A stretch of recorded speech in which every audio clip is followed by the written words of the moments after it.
Hello friends, आज हम संस्कृत में तीसरा चैप्टर पढ़ेंगे।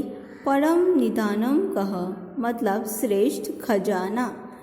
ईस्वी सन 11वीं शताब्दी में मालव प्रदेश, वर्तमान में मध्य प्रदेश जिसे कहा जाता है, उनमें राजा भोज का शासन था। भोज राजा शासन करते थे। दारा नगरी में रहते हुए राजा भोज ने उस समय जो कीर्ति प्राप्त की थी वह आज भी वैसी ही है। राजा भोज ने जो कीर्ति प्राप्त की थी वो वैसी की वैसी ही थी। उनकी सुंदर राज्य व्यवस्था, जटिल प्रसंगों में भी न्याय देने की कुशलता। उनकी राज्य व्यवस्था सुंदर थी, जटिल प्रसंगों में भी वे न्याय देते थे तथा विद्वानों की गुणवत्ता की परख संबंधित कई रोचक कथाएं आज भी लोगों में प्रचलित हैं।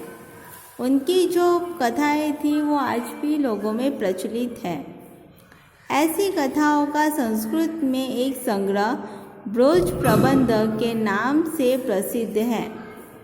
उनका संस्कृत में एक संग्रह है, उसका नाम भोज प्रबंध है, वो अभी प्रसिद्ध है। इसमें राजा भोज को केंद्र में रखकर अनेक घटनाओं का वर्णन किया गया है। राजा भोज को केंद्र में रखा है और अनेक घटनाओं का वर्णन किया है। किसमें? भोज प्रबंध में, जिसमें काव्यात्मक चमत्कृतियों से भी पूर्ण अनेक पद्य है, मीन्स कविताएं हैं। इसके उपरांत अन्य अलग अलग समय दौरान अनेक संस्कृत कवियों ने अपनी बात प्रस्तुत करने के लिए राजा भोज को पात्र के रूप में लिया। अपनी कथाओं को प्रचलित करने के लिए भोज को लक्ष्य करके रचित ऐसी ही एक संवादात्मक कथा यहाँ प्रस्तुत है। यहाँ पे एक स्टोरी बताई गई है। राजा भोज और युवक पंडित के इस संवाद में एक अपेक्षा दूसरे पदार्थ की शक्तिमत्ता को उभारने का उपक्रम है, ये इस कथा में है। क्रमशः आगे बढ़ता हुआ यह संवाद अंत में संतोष की बात आने के साथ रुक जाता है। इस तरह यह संवाद संतोष का महत्व बताता है। जीवन में संतोष ही सबसे परिपूर्ण है। जिसको संतोष नहीं है वो कभी भी आगे नहीं बढ़ सकता। इस बात का अध्ययन करते समय क्रिया और कर्तुकारक के समन्वय की व्यवस्था को समझाना है। साथ ही विविध विभक्तियां में ज्ञान रूप कैसा परिवर्तन करते हैं और क्रियापदों के रूप में कैसे होते हैं, उनका भी यह अध्ययन करता है। ओके, यहाँ पर हम पाठ शुरू करेंगे। भोजः नाम नृपतिः विद्याप्रियः कलाप्रियः प्रजाप्रियश्च आसीतः। भोज नाम के नृपति मतलब राजा विद्याप्रिय, कलाप्रिय और प्रजाप्रिय थे। तह तस्य राजसभायां दूरदेशात् अनेक विद्याविशारदाः पंडिताः समागच्छन्ति स्म। उनके राजमहल में दूर दूर के अनेक विद्याप्रिय, दूर दूर के अनेक विद्या में जो निपुण होते हैं, विद्या में जो पारंगत होते हैं, विशारदाः मतलब पारंगत पंडित आते थे।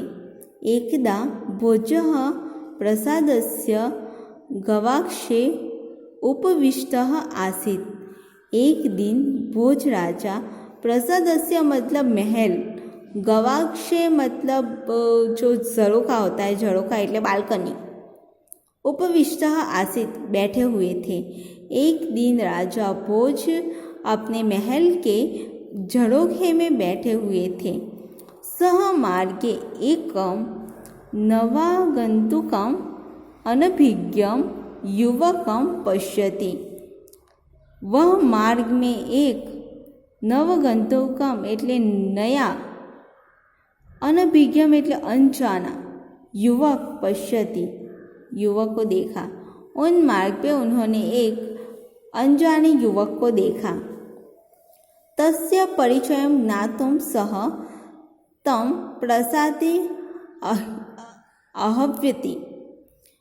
उसके परिचय को उसको जानने के लिए, परिचय के लिए सह तम उन्होंने प्रसादे मतलब महल में, आहव्यति मतलब बुलाया, उसका परिचय जानने के लिए उन्होंने उसे महल में बुलाया। ततस्तयोः मध्ये एवं वार्तालापः संजातः। उस समय उन दोनों के बीच में जो वार्तालाप हुआ, जो संवाद हुआ, वो नीचे दिया गया है। भोजः भवानः कः वर्तते। भोज कहते हैं उन्हें, आप कौन हो। युवकः, युवक कहता है, अहम घट पंडितः अस्मि। मैं एक घट पंडित, घट पंडित मतलब पूर्ण ज्ञानी, मैं घट पंडित हूँ। मतलब युवक बोलता है कि मैं पूर्ण ज्ञानी हूँ। भोजः कहते हैं, घट पंडितः किं नाम घट पंडितः इति।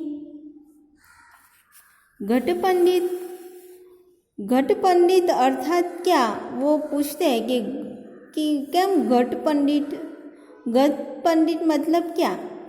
युवकः यथा घटे परिपूर्ण जलं तिष्ठति तथैव मयि परिपूर्ण ज्ञानं वर्तते।